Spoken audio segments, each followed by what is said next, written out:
Revelación privada. Experiencia mística del purgatorio por Marino Restrepo. Describir en palabras lo que yo viví del purgatorio sería algo imposible de lograr exactamente cómo sucedió, pero el Espíritu Santo, quien es el que hace posible que un evento sobrenatural se pueda presentar en un lenguaje natural, se encargará de expresar en la intimidad de los corazones que escuchen esto todo lo que humanamente no pueda hacer. En el año de 1997, durante la Navidad, me encontraba de visita en mi país natal, Colombia. Durante esta, a la medianoche del 25 de diciembre, al entrar a la hacienda de un tío en Anserma, Caldas, la región cafetera donde nací, fui interceptado por un grupo de guerrilleros de las FARC, quienes me ataron, me encapucharon y me llevaron prisionero a la selva del Pacífico. Estuve en total 6 meses en cautiverio. Durante los primeros 15 días me detuvieron en una cueva muy dentro de la selva, la cual estaba plagada de murciélagos y toda clase de bichos, insectos y una humedad insoportable. Estos fueron días en que esperaban para entregarme a otro grupo de guerrilleros que estarían encargados de internarme más adentro de la selva para asegurarse que nadie me pudiera encontrar, mientras ellos recaudaban la recompensa que pedirían, razón por la cual me secuestraron. Durante este periodo de tiempo, solo me alimentaban una vez al día con raíces y frutas silvestres, pues era todo el alimento que tenían para ofrecer.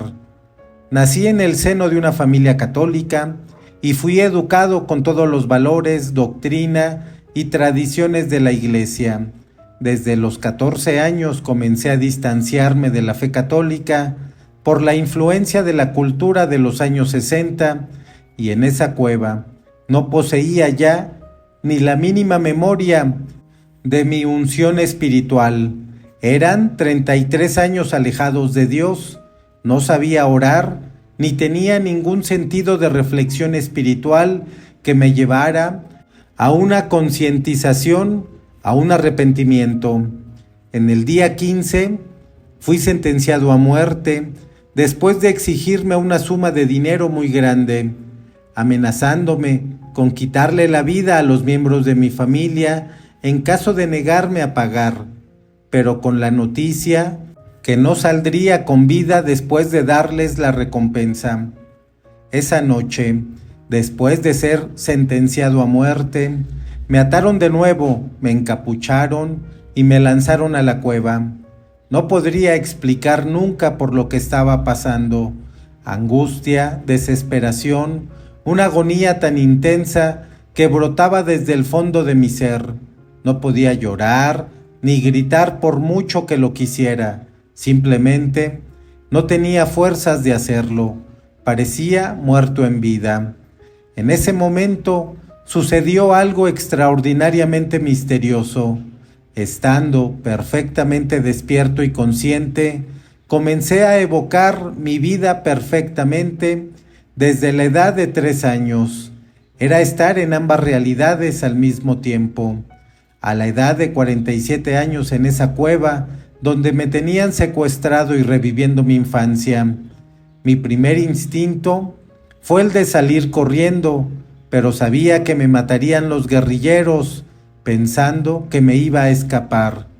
Tuve que quedarme allí, viviendo tan indescriptible misterio. Durante toda la noche, calculo que unas 8 o 9 horas, tuve una experiencia mística que transformó mi vida para siempre. Nunca volví a ser la misma persona desde entonces.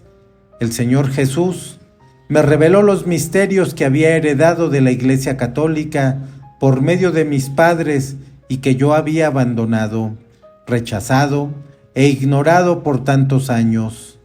Tomaría muchos años en narrar todo lo que viví místicamente, pero en la breve presentación de esta experiencia me concentraré tan solo en lo que concierne al purgatorio. A pesar de haber vivido también la experiencia del infierno y la realidad de la vida terrenal vista desde el Espíritu de Dios en la persona de Jesucristo, su Hijo. Después de revivir toda mi existencia desde la infancia, una iluminación de mi conciencia, porque sucede estando despierto en la cueva, pasando por dolores inmensos que no eran físicos, sino profundos y misteriosamente espirituales, y que podría asegurar eran los dolores de mis pecados. Aparezco muy lejos de mi estado consciente en la cueva, como trasladado a lo que parecía ser un plano del espíritu, estado que solo Dios sabe cómo ocurre, porque no se puede explicar. Estoy rostro en tierra, sobre una montaña muy alta y en medio de un silencio perfecto. En la distancia, al frente mío, podía descubrir otra montaña aún más alta. Eran como dimensiones que se me iban desvelando. Sobre esta otra montaña comienzo a ver la ciudad más preciosa, extraordinariamente envuelta en luz. A pesar de la distancia entre las dos montañas, podía ver perfectamente esa ciudad y mi alma sabía que debía haber llegado allá, pero no había alcanzado. Durante toda esta experiencia me encontraba en un estado perfecto de conocimiento, porque entendía todo tan claro sin que nadie me lo explicara. No fue hasta tiempo después de este suceso que pude deducir que esto había sido obra del Espíritu Santo. De pronto escuché una voz que me hablaba y era tan inmensa que venían de las mismas entrañas del universo entero. Salía también de adentro de mí. Era una voz llena de amor, de compasión, que solo me quería fundir en esa inmensa misericordia, pero mi alma no lo soportaba. Estaba completamente oscurecida por el pecado y no resistía a ese amor tan puro, tan perfecto. Rechacé ese amor y el Señor era la voz que escuchaba. De pronto se silenció, dejó de hablarme y quedé sumido en una oscuridad indescriptible. Todo desapareció, las montañas, la ciudad de luz, la voz del Señor que se apagó. Al rechazar ese amor que no se impone a nadie, quedé separado de su gracia, y el dolor de esa ausencia de amor era tan grande que mi alma quedó flotando sobre un abismo de tinieblas, en el que parecía se iba a desintegrar. Era un abismo que no tenía fondo. Yo sabía dónde estaba, pero no lo quería enfrentar. Por 33 años que había vivido en pecado mortal, lejos de Dios, separado de su iglesia, había negado la existencia del infierno y sabía en ese momento que me encontraba flotando sobre el infierno. Tomaría escribir una enciclopedia de muchos tomos para siquiera comenzar a narrar mi experiencia del infierno.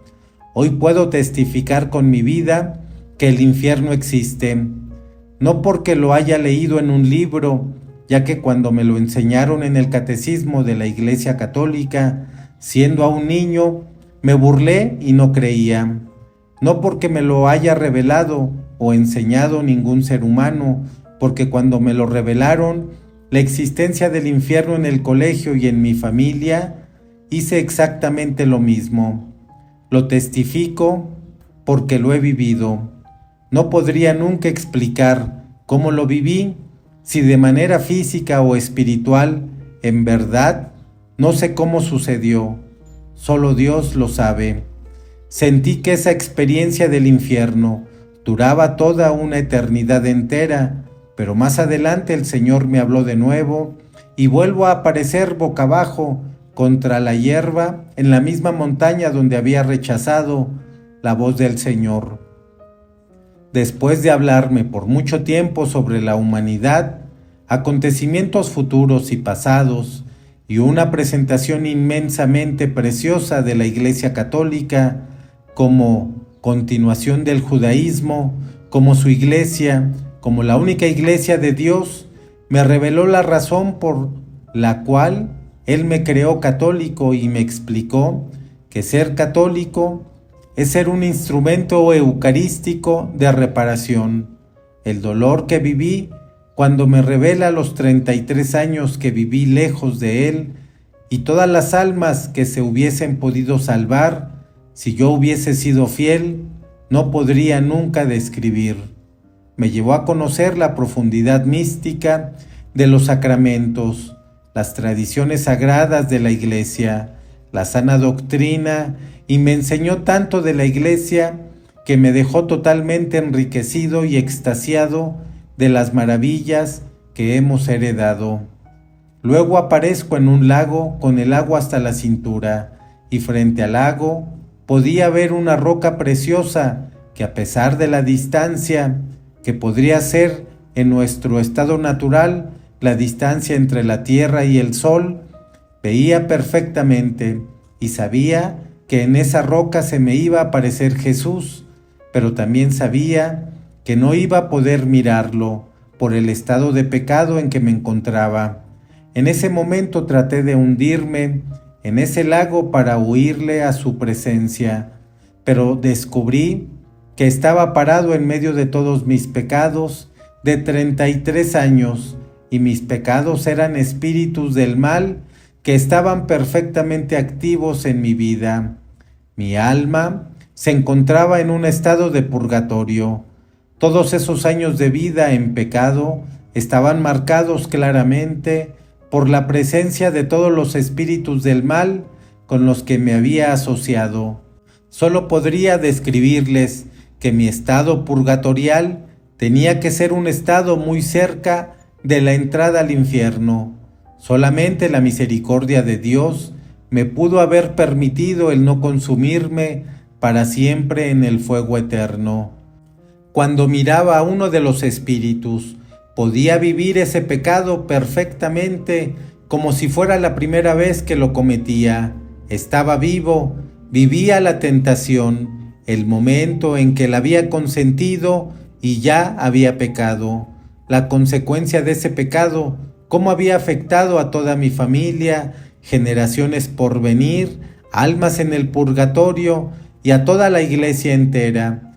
Era algo tan doloroso que entre más penetraba en ese territorio de espíritus, más se me complicaba todo.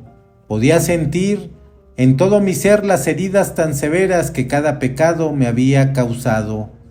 Lo que en el infierno era una deformación permanente para el alma como consecuencia de los pecados, convirtiéndola en un ser demonizado, en un monstruo. En el purgatorio, esas consecuencias del pecado aparecen como severas heridas que están pasando por una dolorosa sanación, purificación, purgación, si se pudiera explicar así. Todo esto por largos periodos, los cuales se vive en dimensiones de sufrimiento, dependiendo del rigor y el tiempo que se haya consentido cada pecado, algo como cuando se vista a un herido después de un grave accidente automovilístico, y a pesar de presentar una apariencia monstruosa, se sabe que al sanarse se acabarán la hinchazón y todas las heridas. La sanación no es solo el dolor de haber ofendido a Dios con el mal cometido y conocer la dimensión total de la consecuencia del pecado, sino también una serie interminable de estados de extremo frío, calor, desierto, localizaciones alternantes entre lo que parece ser como cavernas, túneles, abismos, terrenos toscos llenos de espinos y paisajes grises, de un amarillo descolorido y muy deprimente. Estados donde se siente que el alma entra en una soledad abismal, en un deseo intenso por avanzar hacia la luz. Pude ver almas que parecían estar envueltas como en gasa y se apreciaban tan solo pequeñas áreas de su fisonomía. Estas apariencias variaban entre aspectos como de madera, metal, muy frío o de fuego que parecía salir de dentro. Podía apreciar con claridad el ascenso de estos estados hacia la plenitud de la luz. Es un sufrimiento inmenso que navega en una esperanza también inmensa. A pesar de tanto dolor, hay en las almas un estado misterioso de amor tan grande que solamente se podría describir como el dolor de lo que es desear plenamente con todas las fuerzas del ser la perfección total, la plena santidad, que aunque se encuentra en la distancia, pero que es ya una realidad que se alcanzará.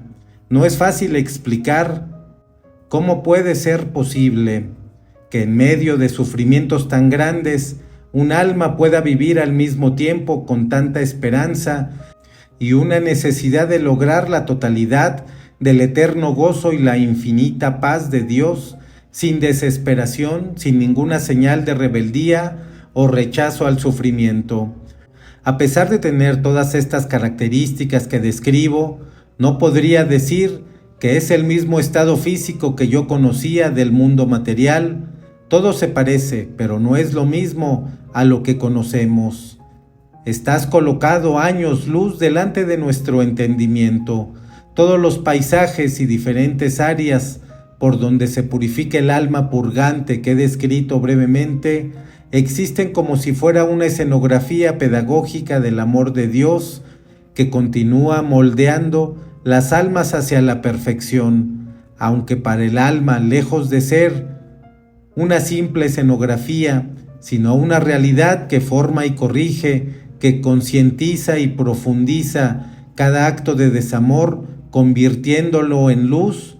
A medida que el alma va avanzando por estos estados hacia la luz, se va embelleciendo más y más, y el inmenso gozo que comienza a irradiar se va convirtiendo en luz más brillante que la de las estrellas de la bóveda celeste. La luz de las almas que entran a la plenitud de la gloria de Dios no se puede comparar con lo que conocemos en el mundo material. La luz del sol sería un pobre reflejo de lo que es la luz de la eternidad.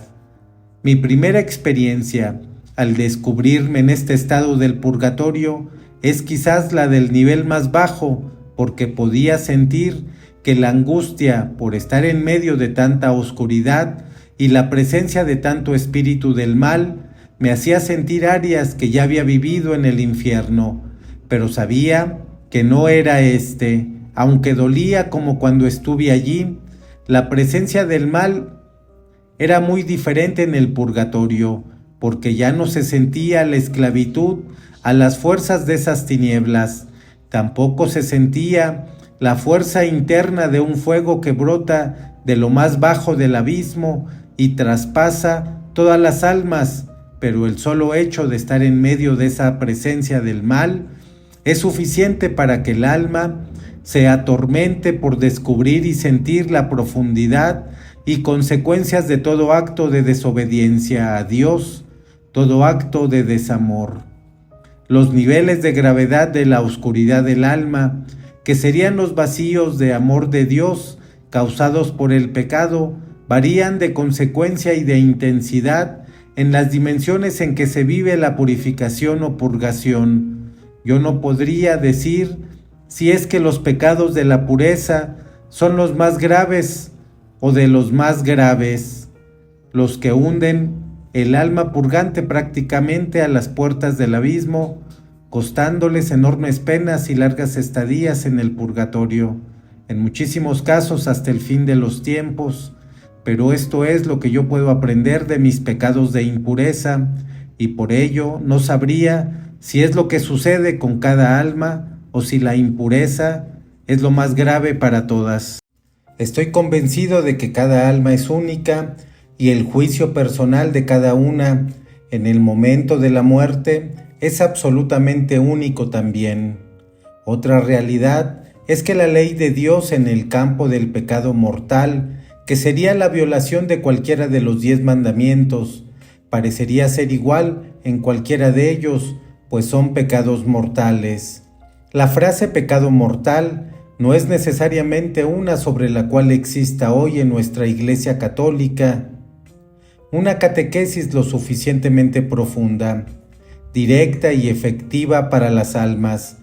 Por lo menos en la mayoría de las pastorales, especialmente la de la Iglesia de Occidente, no se profundiza en ello lo suficiente para traspasar la dureza del pecado y llegar a la médula de la conciencia.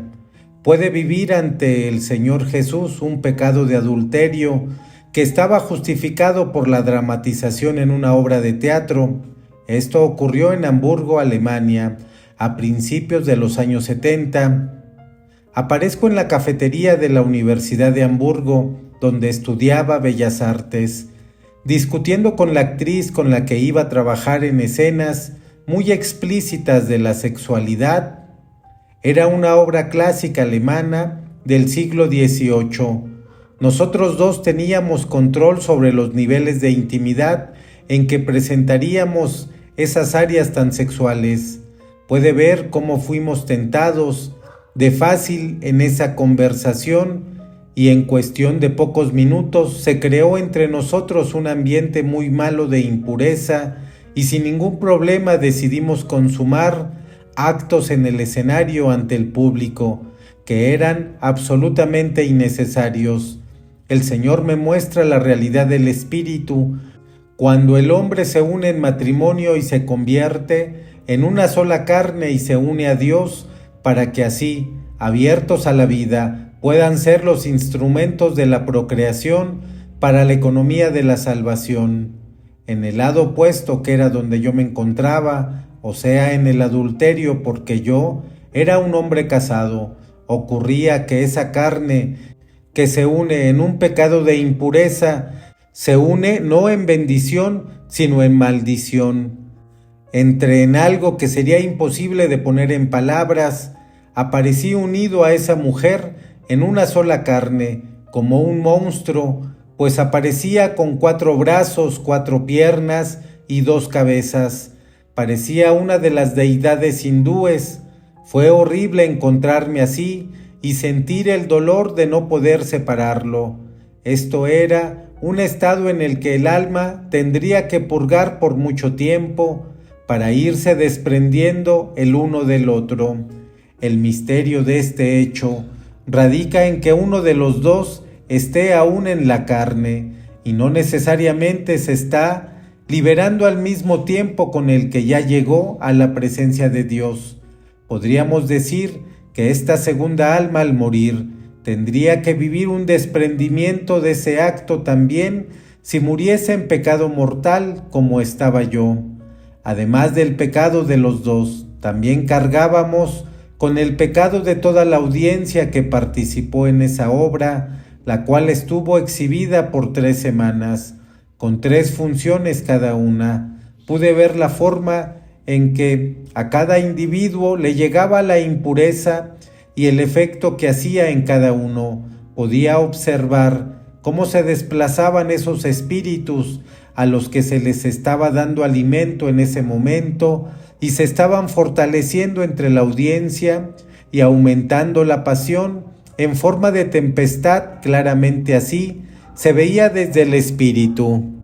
Fue tan inmensa la visión de ese pecado que podía ver cómo el lenguaje corporal del público se iba transformando y volviendo más impuro a medida que la obra avanzaba. Las mujeres, que de por sí ya estaban agradecidas por los espíritus de impureza y vestían de forma seductora, se convertían en el centro de atención directa de todos. Era como un concierto tácito y a la vez explícito de lo que se podría apreciar como un acto sexual masivo entre los actores y el público. Los ojos de toda la gente parecían linternas rojas que cambiaban de intensidad y se movían entre los artistas y la escena sexual, y luego trataban de localizarse en alguna persona del público o en algunas personas, porque despertaba una sed que quería saciarse con todos. No podrían imaginarme lo que puede generar una película pornográfica de 1 hora. Es muy posible que lleve al alma hasta la misma puerta del infierno de no arrepentirse a tiempo. La razón por la cual todos mis pecados estaban vivos ante el Señor era porque llevaba 33 años sin confesarme. Si realmente hubiese muerto esa noche en que tuve esta experiencia mística con Dios y por su misericordia, me hubiese salvado y hubiese sido enviado al purgatorio. El tiempo que tendría que pasar allá, sé que hubiera sido muy largo. El purgatorio es un estado de la misericordia de Dios, una antesala de su gloria.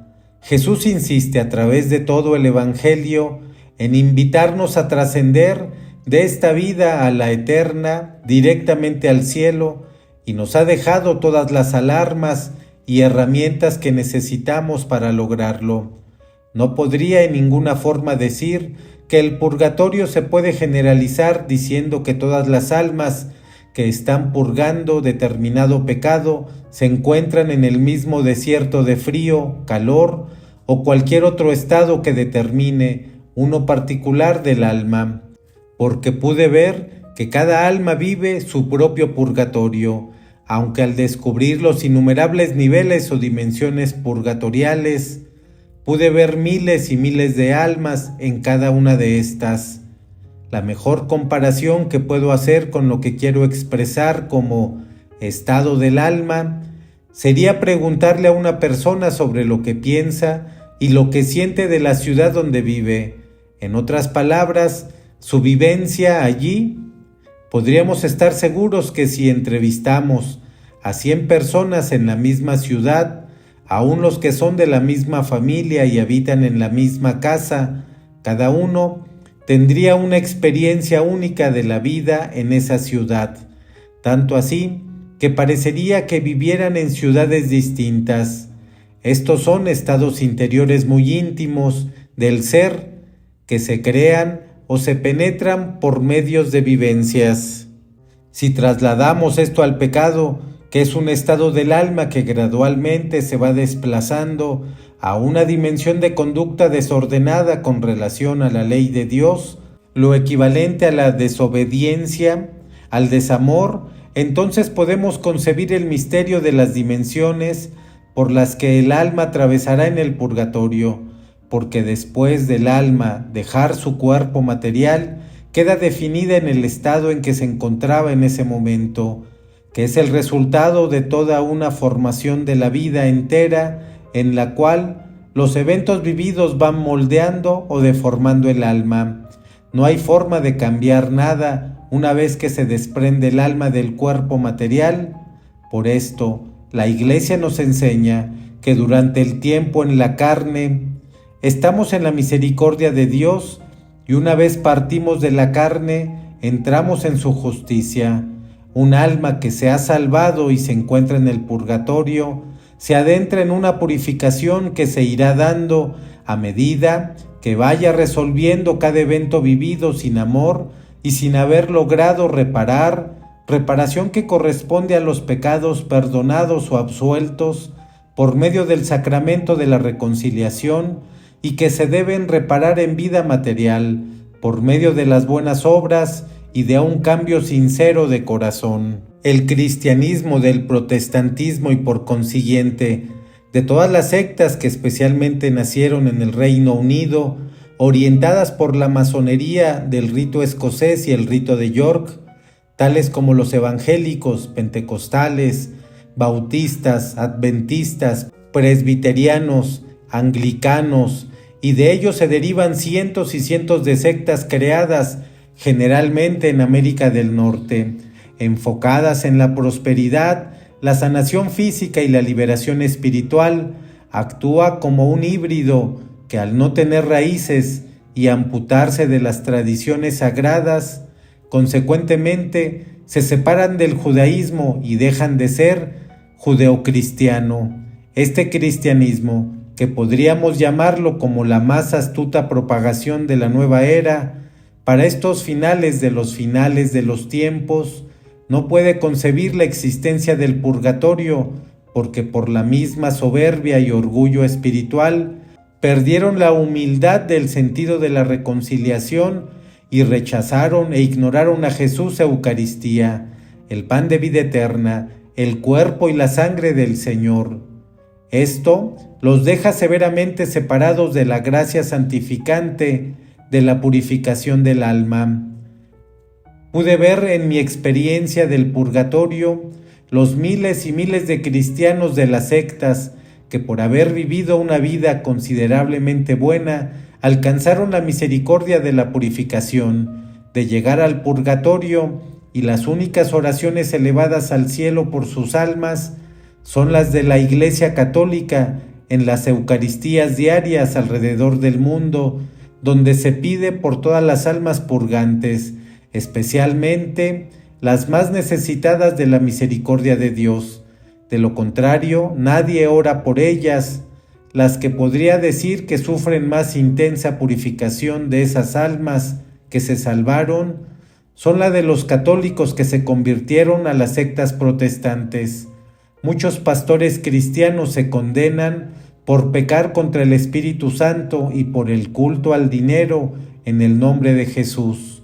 Otras son las almas de católicos que se dejaron seducir por la ciencia humana, por las propiedades intelectuales y dejaron dormir las gracias del bautismo y nunca despertaron a su misión cristiana. Los que se salvan pasan por muy difíciles estados de reconocimiento de estas verdades ignoradas y de las obras de amor desperdiciadas.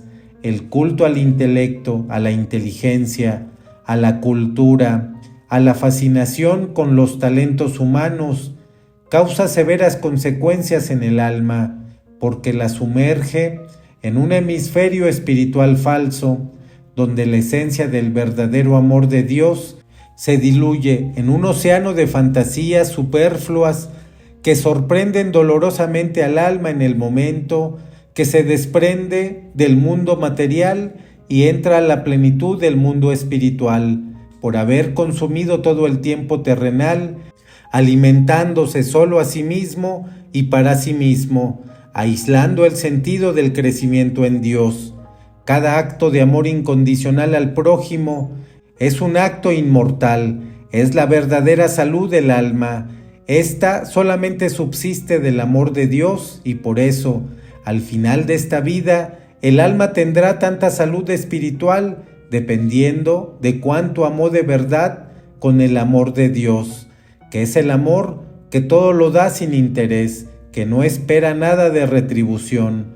Por esta razón hay muchas almas en el purgatorio, viviendo dolorosas penas por todos los actos de desamor que nunca fueron reparados, mejor dicho, que no fueron concientizados en vida. Hay muchas áreas de nuestra conducta que han sido vividas sin amor y nuestra humanidad se vuelve insensible a ese amor de Dios. Esto separa al alma de su salud eterna y le cuesta mucho rescatarla en el purgatorio. El tiempo que Dios nos da para proveer el alimento espiritual del alma, para que esté preparada y al final de esta vida pueda fundirse con el eterno amor y ascender de entre la oscuridad del destierro terrenal hacia las alturas de la luz, es un tiempo vital. Cada instante cuenta, así como una mujer embarazada cuida de la gestión de su bebé en su vientre y desea que ese bebé no nazca prematuramente o desnutrido, así debemos cuidar cada instante de nuestra vida por la salud del alma que llevamos en el vientre de la carne y que siendo el mismo ser de carne y alma, existe una transformación al final con la mortalidad de la carne, donde se define el destino espiritual del ser humano eternamente. Si este ser humano no es consciente de esta realidad espiritual, no es coherente entre lo material y lo espiritual. Es seguro que si alcanza la salvación eterna por misericordia divina, tendrá que vivir una experiencia purgante para que el alma pueda adquirir ese amor que le falta y encontrar la plenitud de su salud espiritual y así poder entrar al santuario divino de la gloria eterna. Entre más nos sumergimos en este materialismo de hoy, más almas necesariamente pasarán por el purgatorio e inevitablemente muchas se condenarán más que en otros tiempos. Con frecuencia se escucha el argumento de que vivimos el infierno, el purgatorio o el cielo en la tierra. Si elevamos este argumento al espíritu, podríamos decir que durante la vida terrenal estamos edificando el estado eterno del alma. Por esto, dependiendo de nuestra relación con Dios, si le obedecemos y vivimos para el bien y nuestras obras son de amor, estaríamos edificándonos en la gracia santificante, lo que querría decir preparando el cielo desde la tierra. Si vivimos una relación con Dios inestable, donde el ser humano no se responsabiliza de todos sus actos, asegurándose de no faltar al amor de Dios para con el prójimo y la salvación de su propia alma, si viviéramos en la tibieza, la mediocridad, esto equivaldría a edificarse en un purgatorio, porque al entrar a la plenitud de la vida espiritual, necesitaría expiar la imperfección de sus pecados, no tendría la suficiente luz para continuar derecho hacia las alturas del santuario divino, hacia la casa del Padre Celestial, inmediatamente al morir. Levantarnos en la luz es desafiar nuestras flaquezas diariamente y enfocar toda nuestra vida 24 horas a luchar por alcanzar la santidad, la perfección en todo acto, en toda intención del corazón, en cada emoción, sentimiento, pasión, pensamiento, proyecto.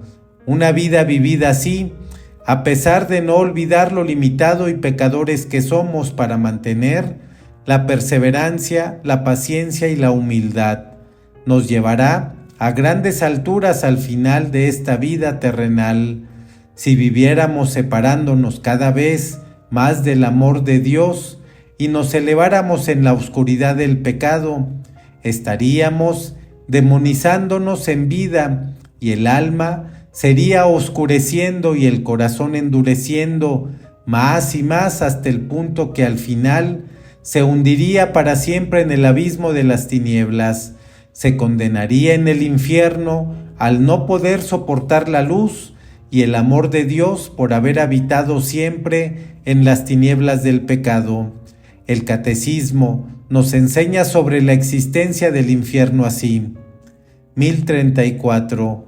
Jesús habla con frecuencia de la Gehenna y del fuego que nunca se apaga, reservado a los que, hasta el fin de su vida, rehúsan creer y convertirse, y donde se puede perder a la vez el alma y el cuerpo. Jesús anuncia en términos graves que enviará a sus ángeles, que recogerán a todos los autores de iniquidad y los arrojarán al horno ardiendo. Mateo 13, versículo 41 y 42, y que pronunciará la condenación: alejaos de mí, malditos, al fuego eterno. Mateo 25, versículo 41.